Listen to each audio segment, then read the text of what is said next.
और अन्याय को लेकर के जो इस तरीके से व्यवहार हो रहा है सरकार का, उसकी आप कल्पना नहीं कर सकते। केवल हमारे आपकी पार्टी के नेता नहीं, अगर आम जनता ने भी कहीं अगर सवाल किया तो ये सरकार उसके खिलाफ कार्रवाई कर देती है।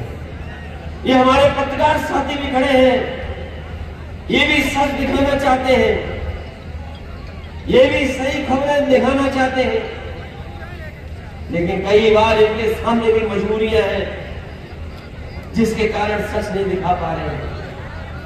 अगर सच दिखाएंगे तो हो सकता है इनके ऊपर भी मुकदमा लग जाए।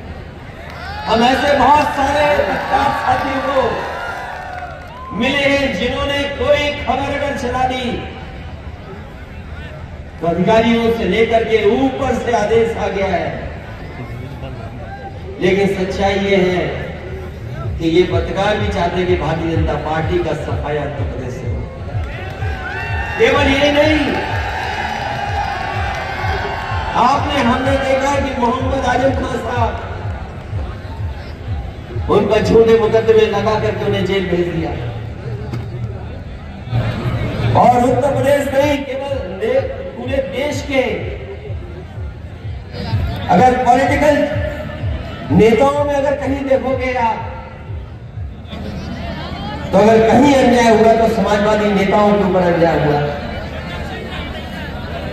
चाहे वो मोहम्मद आजम खान साहब हो, उनके बेटे, उनके परिवार के और लोग हों, उन पे झूठे मुकदमे लगा करके उन्हें जेल भेज दिया। समाजवादी पार्टी और आपके विधायक, पूर्व में रहे आपके बीच में विधायक,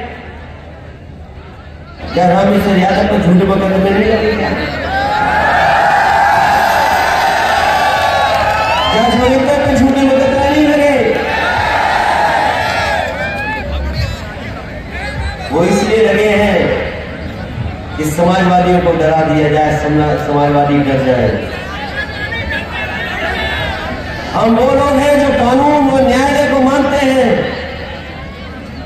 हमें भरोसा है इस बात का कि मोहम्मद आजम खान साहब, उनके परिवार को भी न्याय मिलेगा, रामेश्वर और उनके परिवार के सदस्यों को भी, जोगिंदर के सदस्यों को भी एक दिन न्याय मिलेगा। वो हमारे बीच में होंगे। लेकिन भारतीय जनता पार्टी के लोग ये न समझे कि सरकार हमेशा रहती है। हम लोगों ने सरकारें आते और जाते देखी हैं। सरकार आ जाती है तो याद रखना, जब सरकारें आती हैं तो न्याय दिलाने के लिए सरकारें आती हैं। किसी के साथ अन्याय करने के लिए सरकारें नहीं बनती हैं।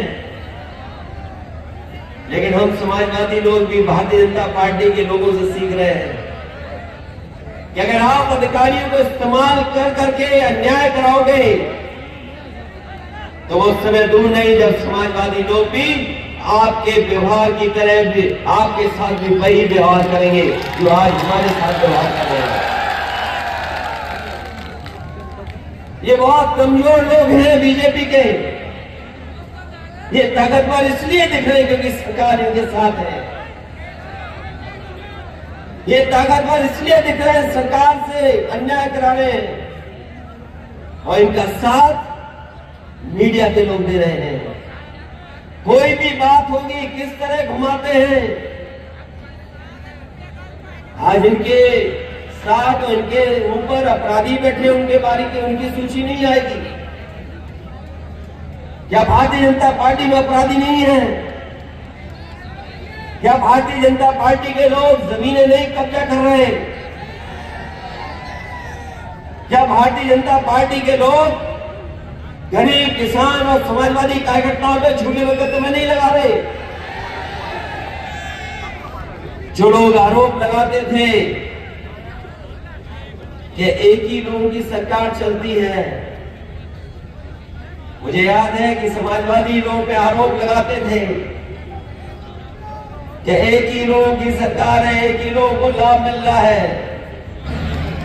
अभी जब विधानसभा में किसी बात को लेकर के चर्चा हुई तो हमारे मुख्यमंत्री जी कहते हैं कि पहले नौकरियों में 46 में 56 यादव हो जाते थे। मैंने खड़ा होकर के उससे पूछा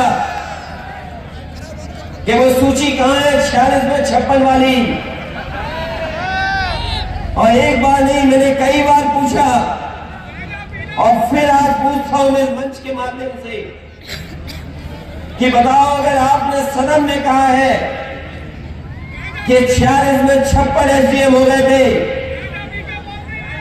साल खत्म होने जा रही है 2023 साल खत्म होने जा रही है, अगर हम लोगों ने 46 में 56 भर्ती किए थे तो वो सूची जारी क्यों नहीं करते हो? सूची कहां है 46 में 56 वाली? और अगर 46 में 56 वाली सूची नहीं है तो आप योगी नहीं हो, आप साधु नहीं हो, आप सच नहीं बोल सकते हो। और आजकल जो फैसले हो रहे हैं, पूरे उत्तर प्रदेश में कौन कब्जा कर रहा है?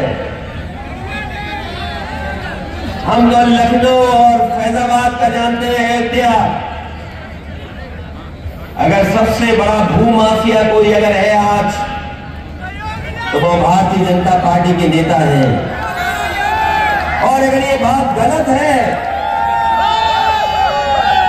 तो अयोध्या और लखनऊ की रजिस्ट्रियां दिखा दो कि रजिस्ट्रियां किसकी हुई हैं। अयोध्या में अगर सबसे ज्यादा रजिस्ट्रियां किसी की हुई है, सबसे ज्यादा बेईमानी करके अगर कहीं हुई है तो अयोध्या में, और वो भी भारतीय जनता पार्टी के नेताओं ने कराई है, लेकिन वो सूचियां नहीं आएंगी। हम अपने तमाम लोगों को भरोसा दिला के जा रहे हैं, जब कभी समाजवादी लोगों को मौका आएगा तो वो सच्चा